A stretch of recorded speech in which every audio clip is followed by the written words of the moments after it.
come from a kind of a humanities sort of arts-based background, education-wise. And while I loved what I studied, it wasn't where I ended up. So yeah, I think when I bumped into Skillcrush, it just appealed to me so much.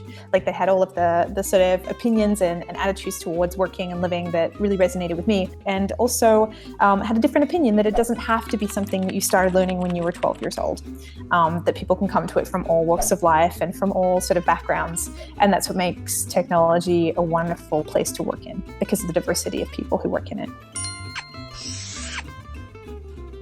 There was never really any point where I was like, oh, I love coding for the sake of coding. I just liked that I could start creating things. I wanted to make another website. I wanted to see it up on the internet, and I wanted to share that with the world again. So when someone asked me that question and I had to write it down on a piece of paper and like have a photo taken of myself doing it, I think I wrote, I'm coding because I can't help myself. So I think that's a part of it. I can't help myself. I want to create, I want to make products that people like to use. I'd been organizing some workshops, making some contacts. I heard of this scripting language called JavaScript, and it's used for web sites as well. It can make them dynamic.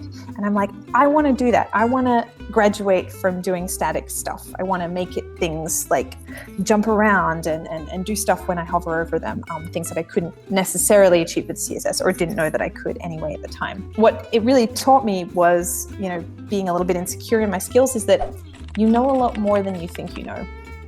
At an earlier stage than you think. So you often treat yourself with a bit more criticism and a critical eye than you would someone else. I was ready to teach after 2 years of faffing about with code. I could teach someone else what I knew. And if I didn't know something, I had a lot of resources at my disposal on the internet to help people in whatever way they needed. The best kept secret is it's patience. There is no natural talent. You can be good at it, but you aren't born with it. It's just patience and compassion for yourself and your learning process, how you learn, that will get you through all of the hard times when you're stuck with something.